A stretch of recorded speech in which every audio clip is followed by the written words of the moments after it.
Your daily dose of sports talk is here. Highlights, interviews, and analysis. From the entertainment capital of the world, SportsWrap with Jason Page starts now. All right, welcome to it. This Wednesday edition of the show. We've got a lot to do over the next 60 minutes. If it's a Wednesday on SportsWrap, it means Kurt Helin of Pro Basketball Talk at NBCSports.com is here. Their NBA insider. We'll go around the league with him. Watched some Knicks Raptors NBA Cup last night, and they're set up for a dream scenario right now when it comes to the NBA Cup. Talk about that with Kurt and a whole bunch more. Plenty of NFL to talk about, playoff scenarios, the tankathon. But I want to start things in the NFL today. As we always do, it's the big story. And the big story starts today with the Indianapolis Colts decision to go and bring in Philip Rivers, albeit right now on the practice squad. And we should mention, because we did a SportsWrap short on this yesterday. If you haven't subscribed yet, go and subscribe to SportsWrap Shorts over on our YouTube channel, TikTok, Instagram. It's on all of them. But I talked yesterday about the fact that the Colts went out and signed Philip Rivers to their practice squad. 44-year-old Philip Rivers. Philip Rivers, who has not played an NFL game since 2020 and has recently been coaching high school football for his son, one of his 10 kids. But they said he looked good in the workout. He knows, Shane Steichen's system and has a familiarity with it, was running it with his own high school team. So there is this mindset that, hey, we can just plug him in and go. Now, keep in mind, they play the Seattle Seahawks this week. On the road in Seattle. Traveling cross country. I don't know if Philip Rivers is going to wind up on the active roster or not. I can't imagine you're making this move and doing this if you're Philip Rivers, if you're not anticipating being put on the active roster.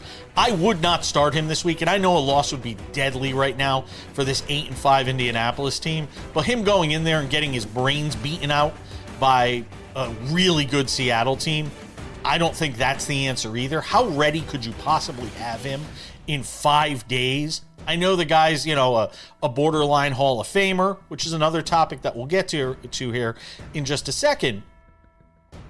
But how daring do you want to be here if you're Indianapolis? At what point does it potentially become an embarrassment, not just for Philip Rivers, but for you as an organization on Sunday if you throw Philip Rivers to the dogs and say, we're going to put him in to start against Seattle?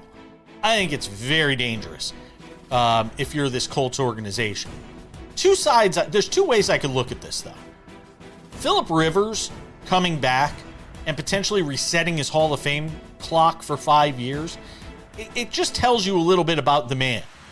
It tells you how much, for 5 years, how much that competitive juice must still be flowing. For him 5 years later to not have it out of his system, to say, I'm going to walk in, and whether it's stubbornness, whether it's foolishness, to think that you could just step in off the couch, relatively speaking, and go start for an NFL team against a really good Seattle team.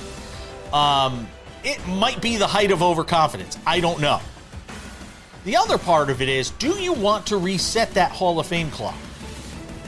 Because the moment he goes on the active roster, the moment he does it, even if he doesn't take a single snap, it resets that clock. And there's almost a part of me that wonders if the Hall of Fame should sort of change that criteria too. If he comes in here and plays a few games and then goes back and retires, you're going to make him wait another 5 years? Do you really need another 5 years to kind of figure out whether or not Philip Rivers was a Hall of Famer or not? Something else to think about as we watch how this plays out over the next few days. I will say one thing, though. I am rooting for, as a 48-year-old who is well past his prime, athletically speaking. Well, I mean, I'm all right at bowling and golf. But my best days are behind me when it comes to, the things I used to do as a kid. Who isn't rooting for Philip Rivers? I mean, that could be the feel-good story of the final month of the NFL season, without question. Big story number 2. This idea of benching Jalen Hurts. Can we stop? And I'm pointing the finger at myself right now. I have to look in the mirror and do a self-assessment on this as well, because we're all guilty of it. This prisoner to the moment mentality of, and I wasn't saying bench Jalen Hurts after what happened on Monday night with the 5 turnovers, the 4 interceptions, the 2 turnovers on one play, all that stuff. I was not of the mindset of benching. But we all do this in sports media. We all do this on debate shows, which I don't really consider this a debate show per se. We do debate things sometimes, but it's not a hardcore debate show. It's not First Take. It's not First Things First. It's not that sort of show. It's got a little bit of that element, but it's not everything that this show encompasses. We try to give you a little bit of everything. The idea that we in the sports media, that everything is just so knee-jerk, that it feeds into this, mentality of prisoner to the moment. And these overreactions. Shedeur Sanders plays one great game. Yes, he is the future of the Cleveland Browns. See, you got it all wrong. The next game he stinks. Oh, see, we were right. Now he's terrible. No, the truth is, these things go in waves. These things go in cycles. Jalen Hurts isn't any better or worse than he was, at the beginning of the season when he was tearing things up for the Philadelphia Eagles over the first few games. He isn't any better or worse. Right now, the Philadelphia Eagles are in a rut. They cannot figure it out offensively. You've got a lot of different sort of chefs in the kitchen between Howie Roseman, the offensive coordinator, Nick Sirianni, all trying to sort of figure out how to make this thing work. And it's not working right now. But Jalen Hurts is a Super Bowl MVP. The guy could have easily been a 2-time Super Bowl MVP. When you watch some of what he's done through his first 2 appearances in the Super Bowl, he could have easily been a 2-time Super Bowl winner, not just a 2-time Super Bowl MVP. And now suddenly we want to kick him to the curb? What? Because the team's lost 3 games in a row and the only person you can blame is the quarterback? It has nothing to do with the scheme. It has nothing to do with the head coach. It's just Jalen Hurts' fault? Let me give you a different way of thinking about it. What if the Eagles as a whole have accomplished what they've accomplished in spite of or despite Nick Sirianni being the head coach? Maybe Nick Sirianni's the problem. You ever think about that? I do. More NFL next.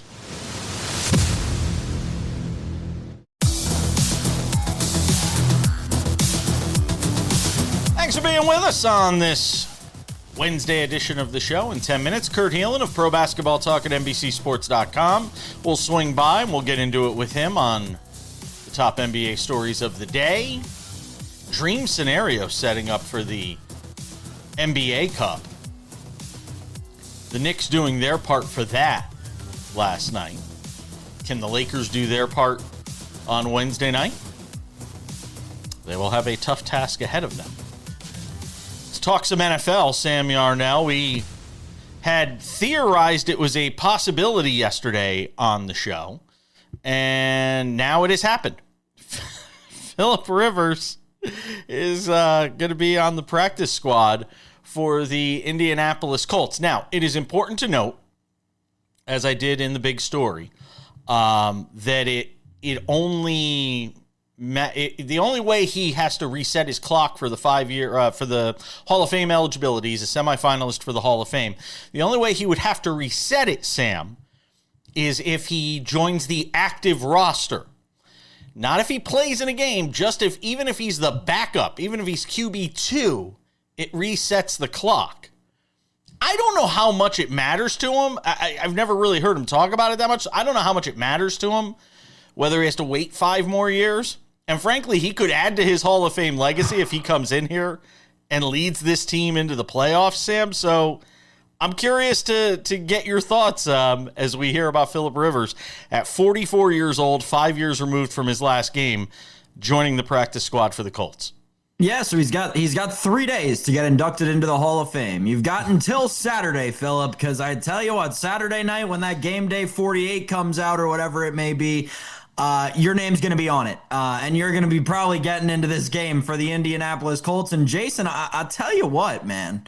I've been thinking about it. And you think about all the things that go into it. And I know Phillip Rivers is he wasn't a great quarterback when he last played in the league 2 years ago as a 42-year-old. So how good is he going to be as a 44-year-old?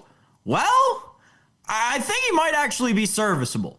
I don't know if he'll be as okay as Daniel Jones was, but he might be as decent as Daniel Jones was on one leg.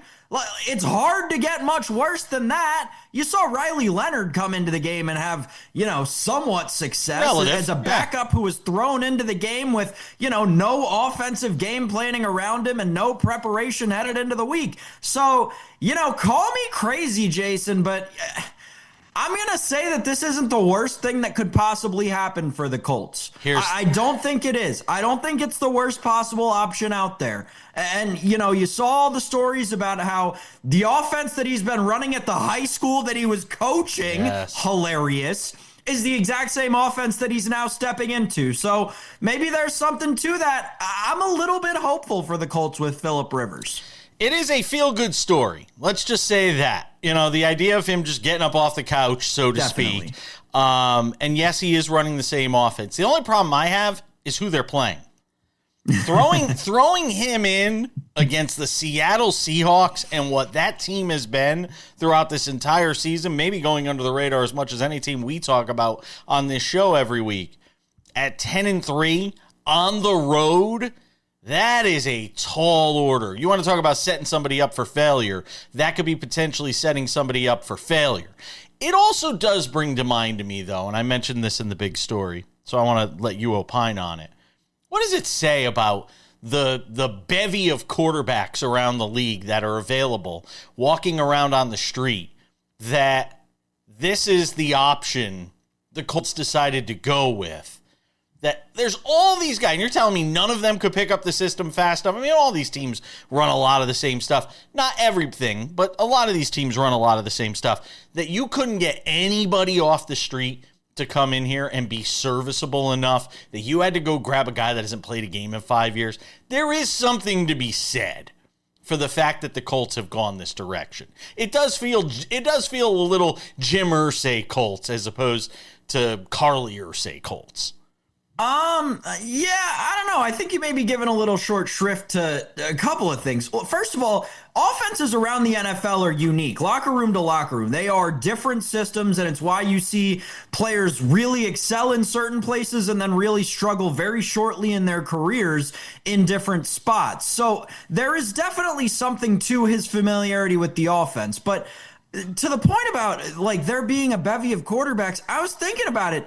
Who is walking around at this point? Yeah, you could go sign someone off of someone's practice squad, but people don't really keep quarterbacks on practice squads at this point anymore in the day and age where you can keep 3 active quarterbacks under the new NFL guidelines or whatever they implemented a couple of years ago. It's not like it was kind of, to me, Phillip Rivers or Taylor Heineke who's sitting around on someone's practice squad who they'd have to sign off of it. So yeah, at the end of the day, it seems to me that there's this there's this kind of level, this status quo of subpar quarterbacking. And whether it's sitting on someone's practice squad or 44 years old coaching his son's football team, if you can meet that level, that's all you got to do. And you think about the Colts offense, right? What have we talked about, Jason, about the Colts as a team, but specifically their offense all season long? The quarterback doesn't have to do a lot. You've got an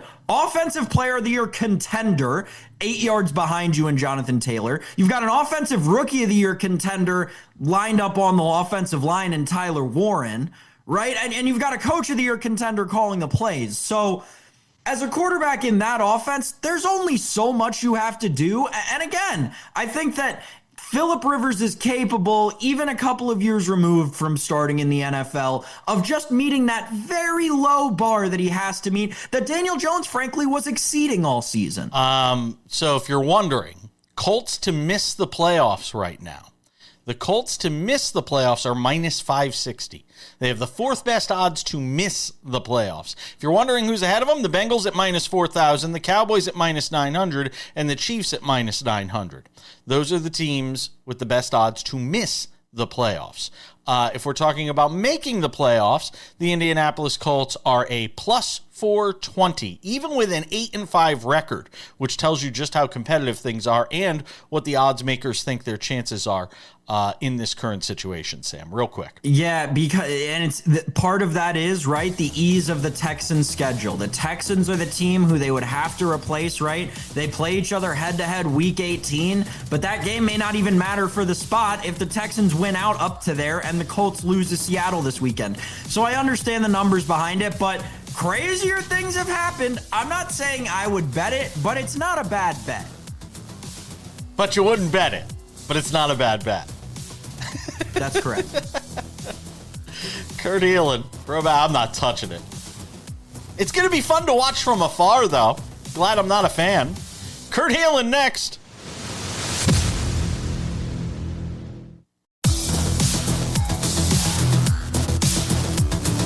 Welcome back. Thursdays on the show. Thursdays on the show are great, but Wednesdays are even better because we have Kurt Helin joining us. I was already thinking about Thursday's show.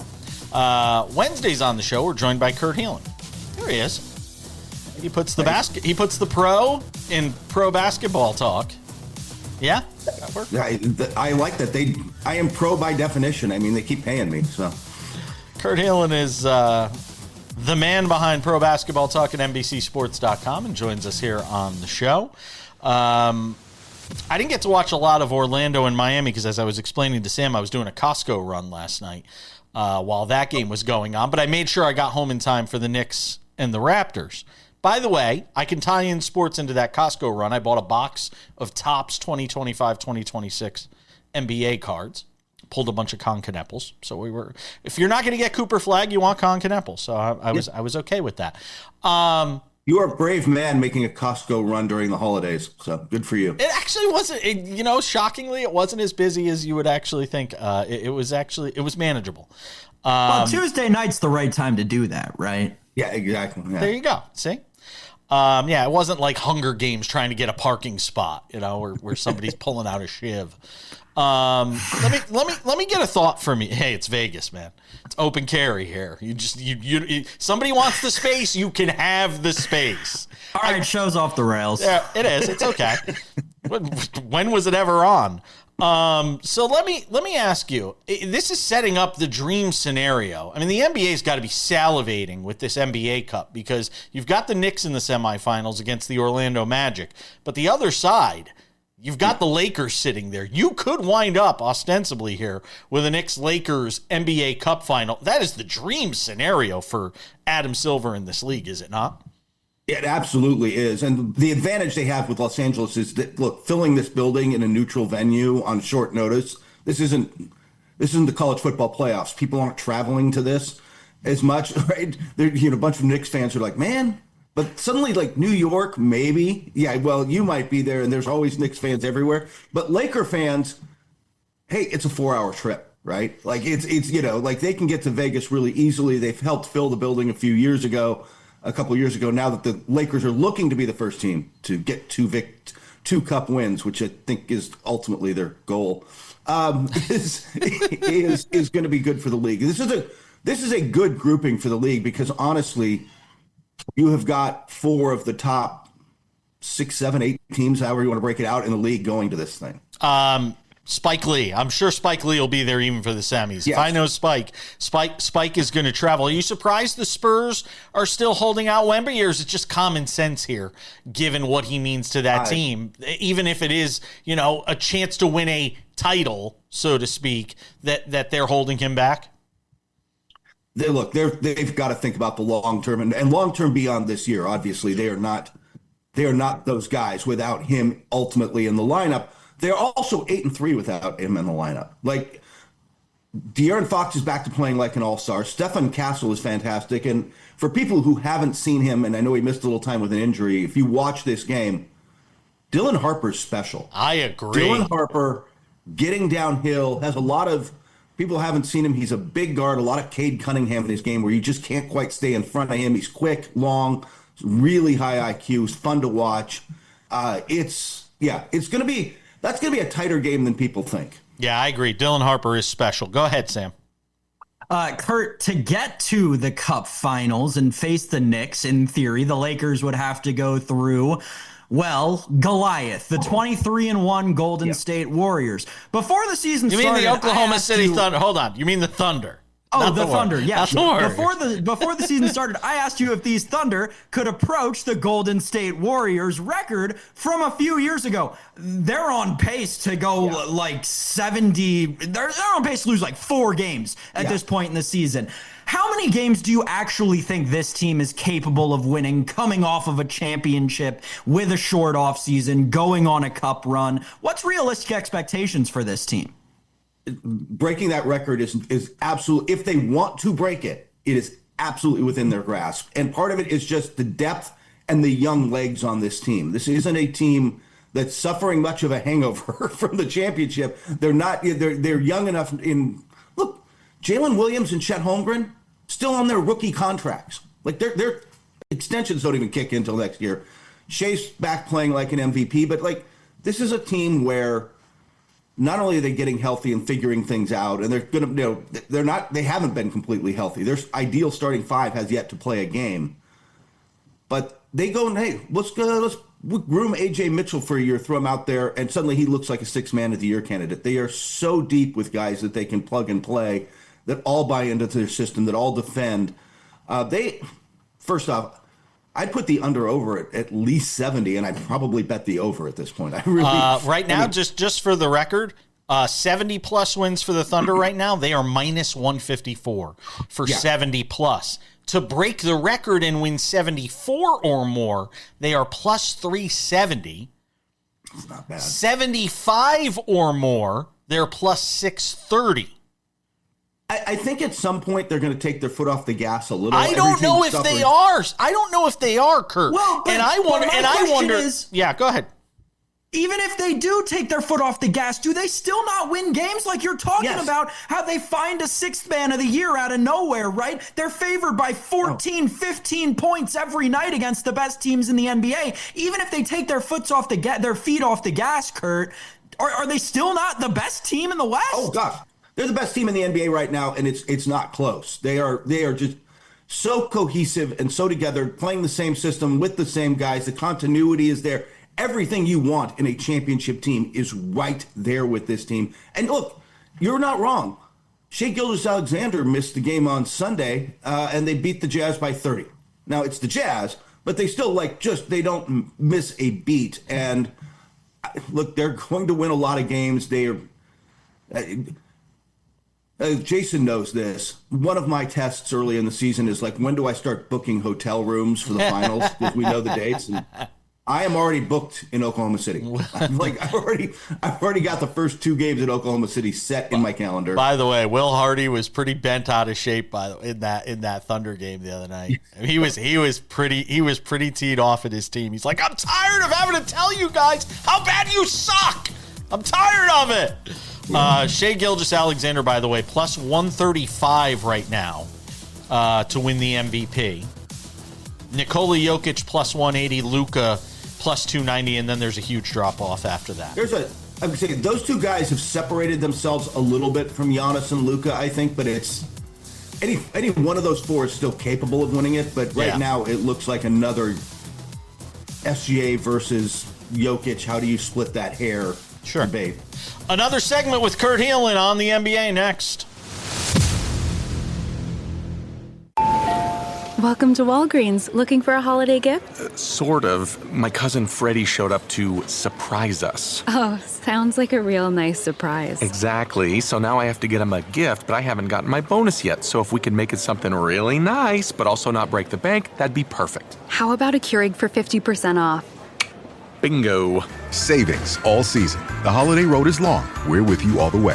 Walgreens. Offer valid November 26th through December 27th. Exclusions apply. All right, one more segment on the NBA with Kurt Helin of Pro Basketball Talk at NBCSports.com. Sam Yarnell part of the conversation as well. Chris Paul cannot be traded, for another 5 days, something like that, or they can't do anything with him for those 5 days. Do you anticipate, are you hearing anything, especially being a LA guy like you are you anticipating some movement there, or are they just going to wait and hold on to him, see if anybody wants him? It doesn't sound like he's ready to retire. No, he doesn't.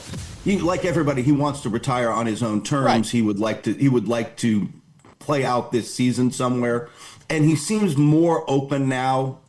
At least what he was saying in People magazine, he seems more open to leaving Southern California for the rest of that year to make that happen.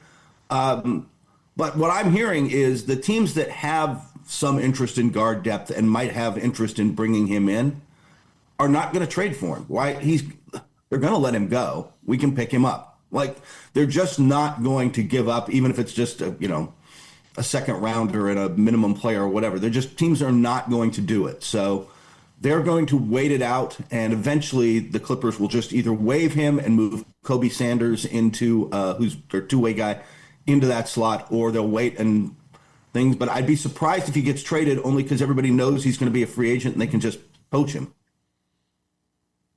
Kurt, generally, it brought a question to my mind. What is the, emotion, mentality, feeling like around inside the Clippers building right now? This is a team that had incredibly high hopes coming into the season. I know they've had some weird injury luck, but frankly, with the players they have, you have to expect that to a degree.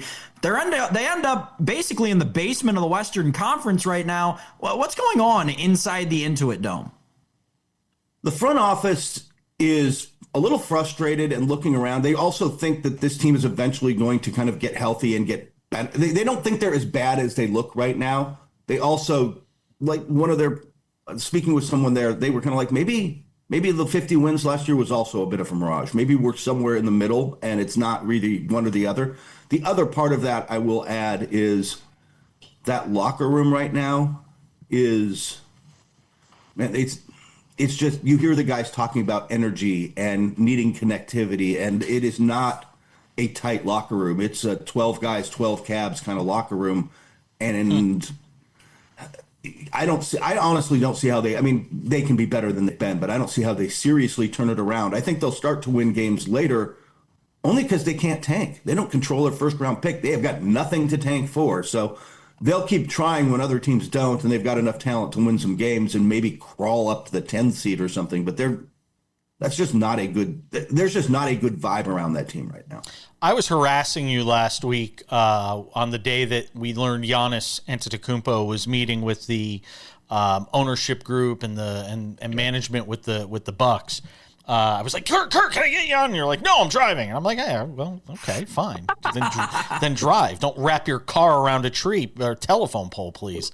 Not at my expense, for sure. But I bring that up only in the context of what seems to be the mindset around the league, Kurt, when it comes to Giannis. What was the big takeaway from those two sides meeting? Because, yeah, we heard their meeting, but then you don't really hear much coming out of it. Is it still sort of a wait-and-see mindset? I mean, the teams right now, they're a play-in team. What is the mindset here when it comes to the Bucks, Giannis, and how this moves forward?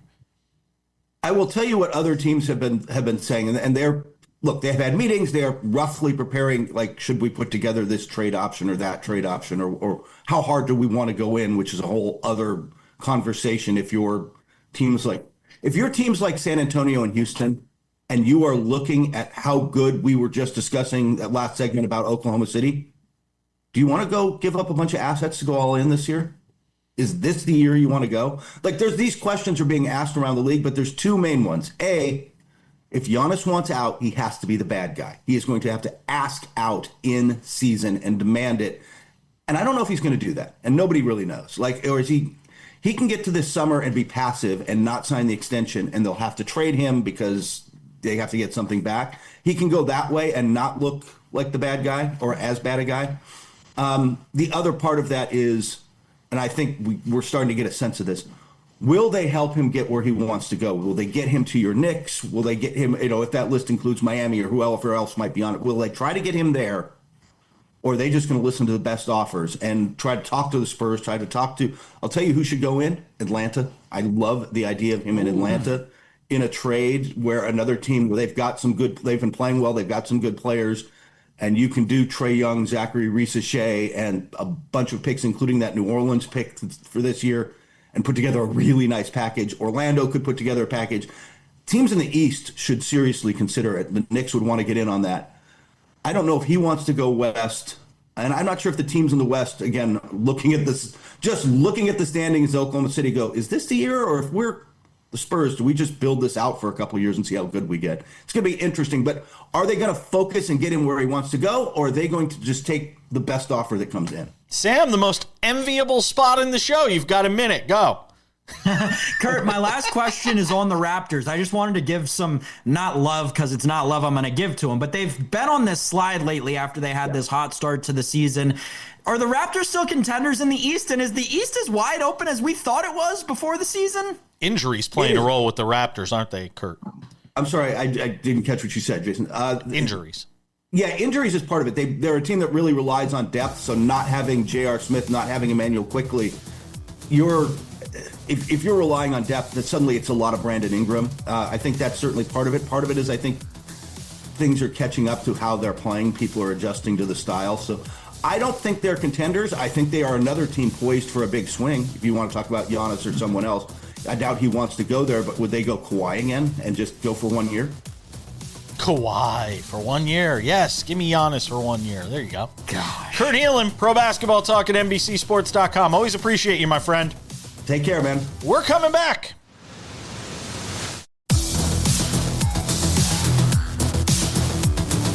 Odds and Ends wraps it up in 10 minutes. Sam Yarnell did some NFL earlier in the show. Let's continue in that vein on this Wednesday. Examining playoff odds, Super Bowl odds, and the Tankathon. We're at the time of the year now where we could start taking the Tankathon seriously.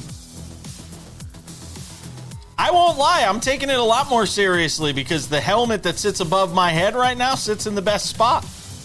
The catbird seat, if you will. We'll get to that coming up in just a couple of minutes. But first, well, we talked earlier in the show about teams with odds to make the playoffs, miss the playoffs, that whole thing. Not for nothing. I thought about it as we've gone through the show.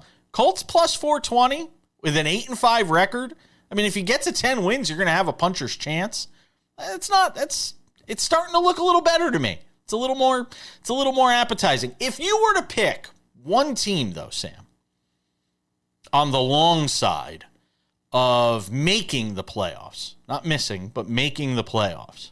If you were to pick one team, if I were to give you one, I'm asking this question slowly to give you time to process and think, because I didn't ask you this in advance. If I gave you one team in the long side to get in, who would you take? Who would you throw a few dollars on? Ugh. None? Really?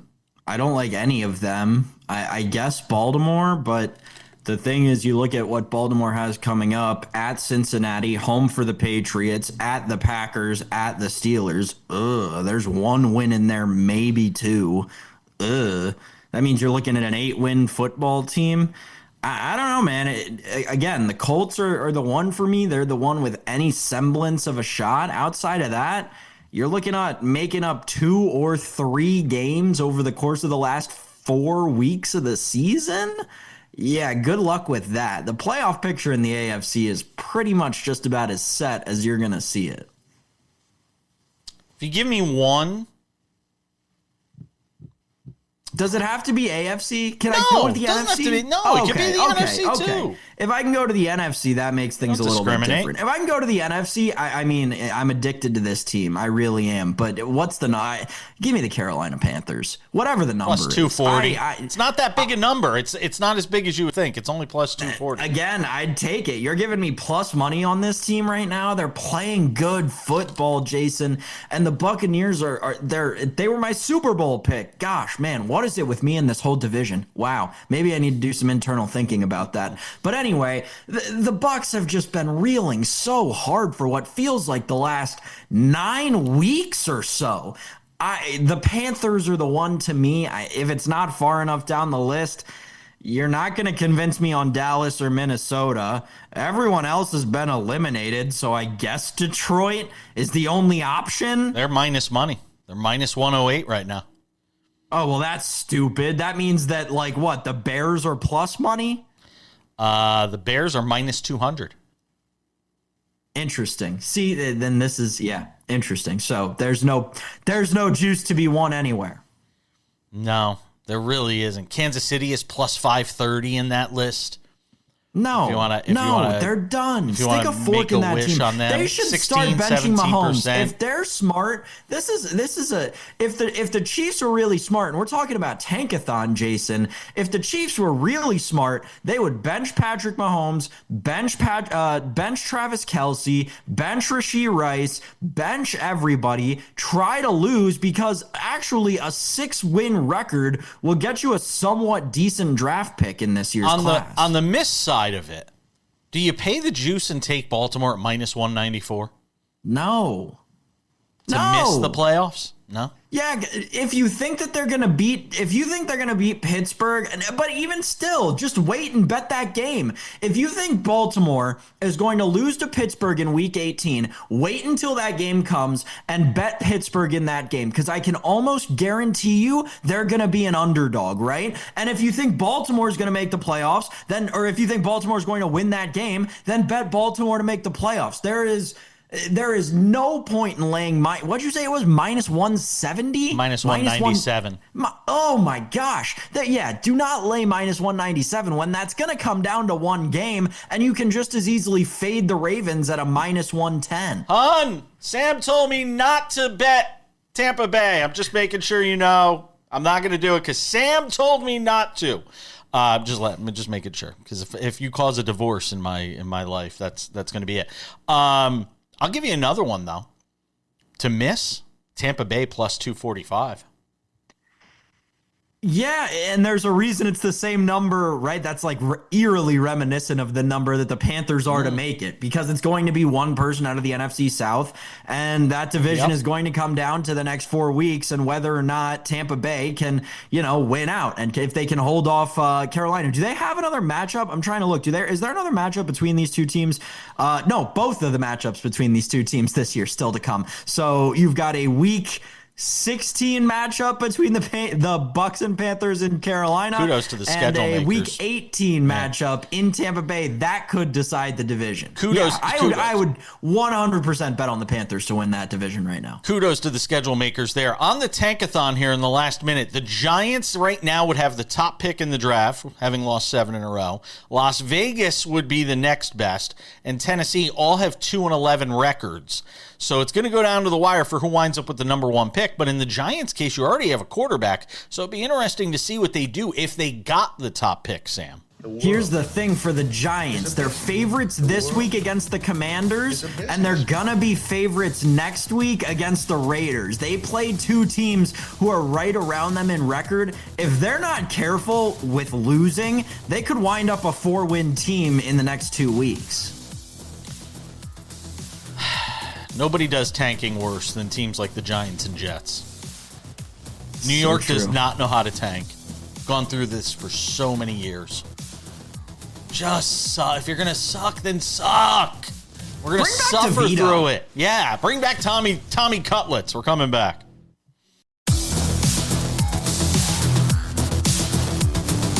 All right, just about time to put the wraps on this baby for a Wednesday. But before we do, a couple of reminders. If you haven't done so yet, make sure to subscribe to the Sports Wrap with Jason Page podcast.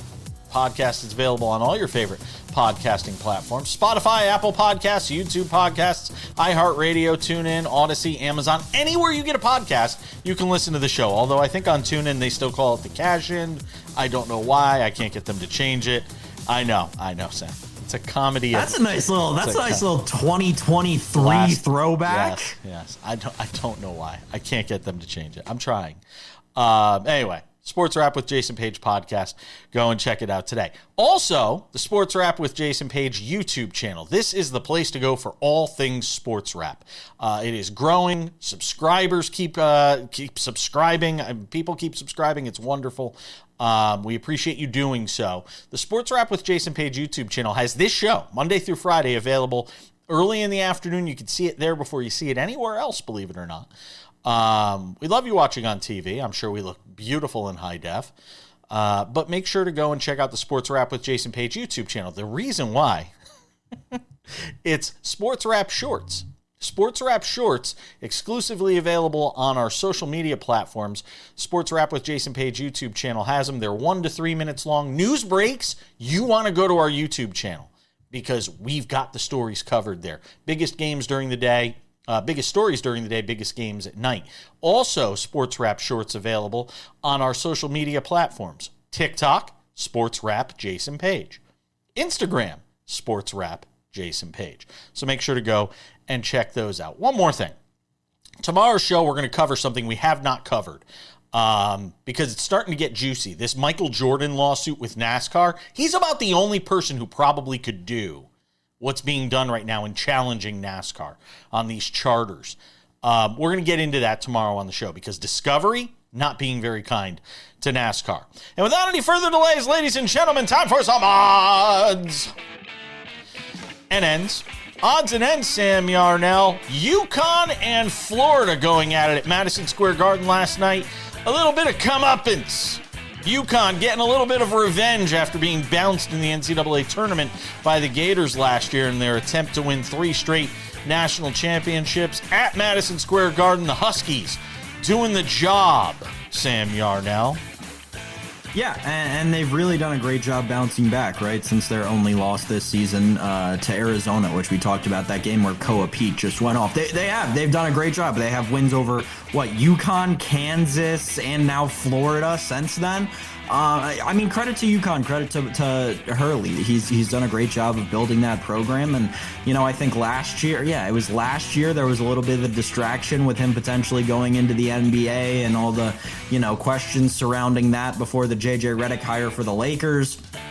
And this year it seems to be a much different kind of mentality for this team. It seems like they're back and ready to actually, not like they weren't ready to compete last year, but it seems like they're more competitive this year. Solo ball, no relation to Lonzo or Melo Ball, or LiAngelo Ball for that matter. That would be something. He had 19. He had 19 last night to lead the way. Malachi Jones also really good in that game for UConn. Hats off to the Huskies. Clemson and BYU, though, which was sort of the prelims, because, UConn's third home away from home is Madison Square Garden. It goes Gamble Pavilion, then they play at it used to be called the XL Center, whatever the Hartford Civic Center is named these days, and then Madison Square Garden. Well, everybody was pumped up for UConn and Florida for obvious reason, but the game that stole the show was BYU and Clemson. BYU rallies in this game, the 10th-ranked Cougars coming from behind, and at the buzzer. Did I get it wrong, Sam? Did I get it backwards? No, coming from behind is an understatement. Oh, okay. I turned this game off at halftime because they were down 20. This was a blowout, and it was Clemson shocking BYU. It was disgusting. They couldn't do anything in the first half, and then I hear that they won the game? Yep, they win the game on this buzzer beater, which you can see right here. Oh, what a great setup. And boom, goes the dynamite. And win for BYU. They lit up Madison Square Garden last night. Hats off to the Cougars. It was Enjoy incredible. the Pop-Tart. Enjoy the Pop-Tart Bowl, by the way. Gosh dang, man. Clemson played a really good first half. BYU, credit to them in the second half. I wish I could tell you I saw what they did differently. I didn't. I turned the game off. Yeah, I just saw the highlights. We were doing a Costco run last night, so I only got back to watch UConn. But we were doing a Costco run last night, so that's sort of where things were for me. AP Female Athlete of the Year, last but not least in odds and ends, Asia Wilson, your winner, the 4-time WNBA MVP, takes the honors. Second consecutive year a basketball player won the award after Caitlin Clark was honored for it in 2024. She's only the 5th basketball player to be honored as Female Athlete of the Year since it started being given out in 1931. The others, Cheryl Swoops, Rebecca Lobo, Candace Parker, and obviously Caitlin Clark. Yeah, obviously she should have won it. you reading off all those statistics is a little bit disrespectful to, I can't believe A'ja Wilson hasn't won it more. What? That's a little ridiculous. Clearly, I need to perpetuate her resume a little bit harder this year. I think she's one of the most underappreciated stars in all of sports. Wilson Across the board. Yes, Wilson got 17 of the 47 votes from sports journalists. It wasn't even overwhelming. Arina Sabalenka was second with 9. Paige Becker's third. What? With 5. That's ridiculous. That's A'ja Wilson erasure. We don't have enough time for any further overreaction from Sam. We got to go. We'll be back tomorrow. Thanks to Kurt Helin. Thanks to all of you for watching at home. I'm Jason Page. That's Sports Wrap.